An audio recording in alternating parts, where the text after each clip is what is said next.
Samantala, humigit kumulang 5,000 mangingisda na miyembro po ng isang grupo ang tumigil na raw sa kanilang hanap buhay dahil sa serye ng mega oil price hikes. May ulat on the spot si Darlene Kai. Darlene? Connie, nasa kalahati raw ng 10,000 miyembro ng Pangisda Pilipinas, isang grupo ng mga mangingisda ang tumigil na sa pagpalaot dahil sa sobrang mahal ng mga produktong petrolyo. Ayon kay Pablo Rosales, ang tagapangulo ng Pangisda, humigit kumulang 5,000 miyembro nila sa buong bansa ang naghahanap na lang ng ibang pagkakakitaan dahil sa mahal na diesel at gasolina.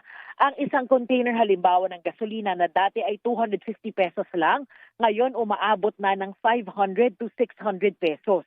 Ang mga nagsusubok pa rin mangisda, wala na raw na iuuwing kita dahil kakaunti rin ang nahuhuli. Hindi kasi sila makalayo dahil nga sa kakaunting langis. Kaya yung mga mangingisda na nakausap namin sa Cavite City, kung hindi nangangalakal o nagbobote, nagtatricycle at construction na muna. Sabi pa ng iba, ibinibenta na raw nila ang kanilang mga bangka kaysa sa tuluyang masira at matuyo ang mga ito. Sana raw mabigyan din sila ng ayuda, sabi ni Rosales. Hanggang ngayon kasi wala pa raw balita kung kailan sila makakatanggap ng assistance o kahit fuel subsidy mula sa pamahalaan.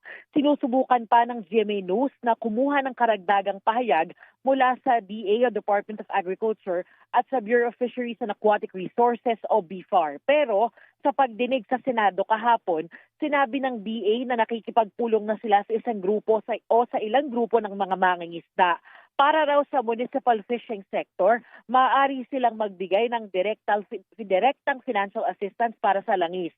Para naman sa commercial sector, ang pinag-uusapan daw ngayon ay ang pagbibigay ng direktang subsidiya para sa kada kilo ng isda na mahuhuli. Pero sabi ng mga mangingisdang nakausap ko sa Cavite City, sana raw ay bilisan na at makatanggap na sila ng ayuda.